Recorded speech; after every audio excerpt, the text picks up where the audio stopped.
और supreme court से हमारे साथ हमारे संवाददाता अखिलेश राय जुड़ गए हैं। आज कोर्ट की तरफ से ये जो बड़ा बयान दिया गया है उसके बाद सच सामने आ पाएगा अखिलेश?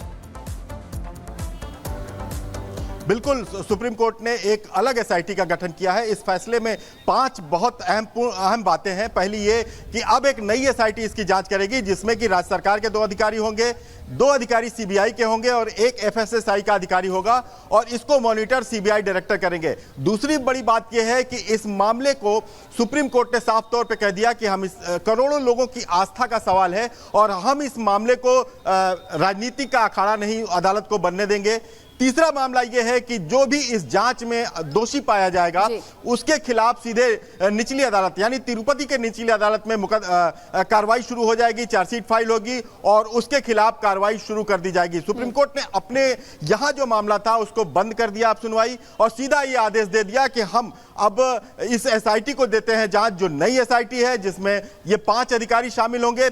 दूसरी बड़ी बात कि तुषार मेहता उन्होंने केंद्र सरकार की तरफ से यह कहा कि हमें कोई शक नहीं है कि जो राज्य सरकार की एसआईटी जांच कर रही है उसमें काबिल अधिकारी नहीं है, वो काफी काबिल अधिकारी हैं, लेकिन अगर ये सवाल उठ रहा है तो अदालत इस पर एक एसआईटी का गठन कर सकती है। इसको लेकर के कपिल सिब्बल जो याचिकाकर्ताओं की तरफ से थे उनका भी कहना था कि हमें राज्य सरकार की एसआईटी पर भरोसा नहीं है क्योंकि फिर मुख्यमंत्री द्वारा एक बयान दिया गया है। इसको और एसआईटी के गठन के साथ साथ लोगों की उम्मीदें भी बढ़ गई हैं कि जो सच है वो निकल करके सबके सामने आए और जिसने ये महापाप किया है उसका पक्का इलाज हुई। बहुत शुक्रिया आपका तमाम जानकारी के लिए। अगली खबर क्या है बता रही हैं सलोनी।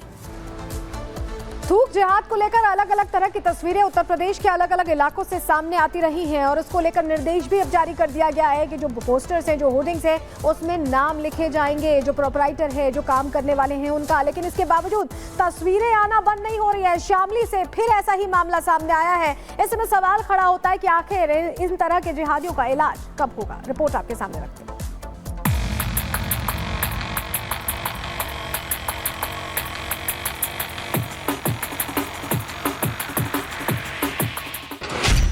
शामली में नया विवाद।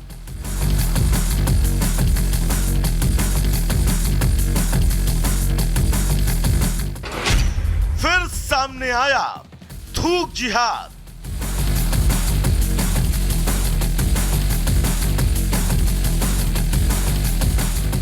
देश भर के अलग अलग इलाकों से आ रहे वीडियो और तस्वीरें आपको ये बताने और चेताने के लिए जरूरी है कि कुछ भी खाने और पीने से पहले आपको सजग रहना होगा, क्योंकि तस्वीरें 1 या 2 तक ही सीमित होती तो शायद सवाल इतना बड़ा ना होता, लेकिन थूक और पेशाब जिहाद की वीडियो आने का तो जैसे कोई क्रम चल चुका हो।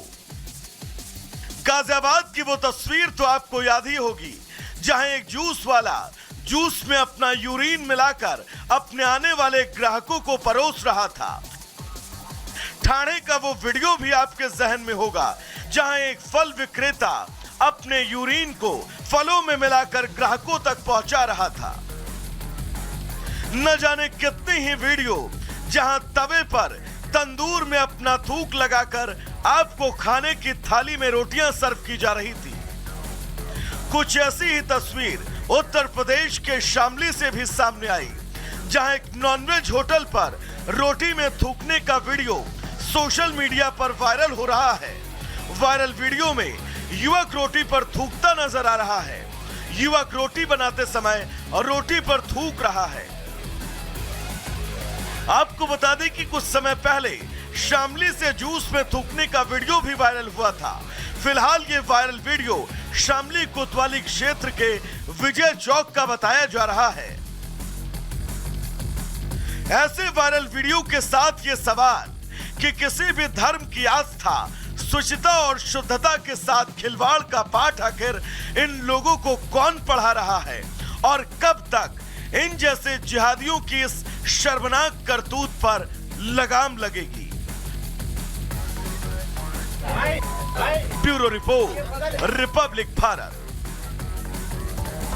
और अब बात करेंगे बाबा बागेश्वर की, जिन्होंने सनातनियों और इसी के साथ साथ जो संतों पर मजाक करते हैं, उनका मजाक उड़ाते हैं, ऐसे लोगों को सख्त चेतावनी दी है और कहा है कि ये षड्यंत्र तो सालों से चला आ रहा है, लेकिन अब सनातनी इन षड्यंत्रकारियों को मुंहतोड़ जवाब देंगे। आखिरकार उन्हें ऐसा बयान क्यों देना पड़ा, इसके पीछे की वजह क्या थी, इस रिपोर्ट में देखें।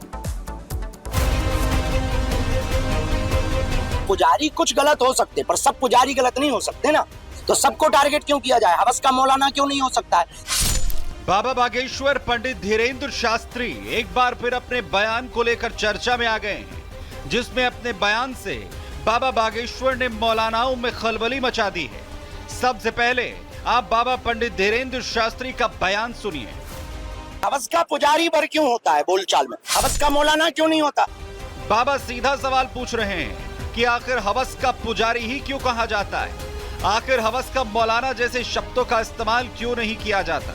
उनका कहना है कि बहुत ही प्रायोजित तरीके से हमारे दिमाग में साजिश के तहत ये बैठाया गया कि हवस का पुजारी होता है, मौलाना नहीं। दरअसल अपने बयान के जरिए बाबा बागेश्वर ने सनातन धर्म के अपमान का मुद्दा उठाया है, जिसमें वो पूछ रहे हैं कि हवस का पुजारी ही क्यों, मौलाना क्यों नहीं। उन्होंने पूछा कि सनातन धर्म के लिए ऐसे शब्दों का इस्तेमाल क्यों किया जाता है। उनका कहना है कि साजिश के तहत हमारे दिमाग में ये बैठा दिया गया। क्या ये सनातन धर्म पर कुठाराघात नहीं है? अपने सनातनियों को जगाने के लिए जो प्रायोजित तरीके से हमारे भारतीय सनातनी हिंदुओं का ब्रेन वॉश किया जाता, उसको हमने जागरूक हिंदुत्व के नाते, हिंदू के नाते हमने बताया है कि हवस का पुजारी पर क्यों होता है बोलचाल में। पुजारी हमारे सनातन धर्म का सबसे बड़ा पद है, सनातन धर्म में उसका सम्मान है, पूजा करते हैं। अच्छा, हवस का पादरी क्यों नहीं होता?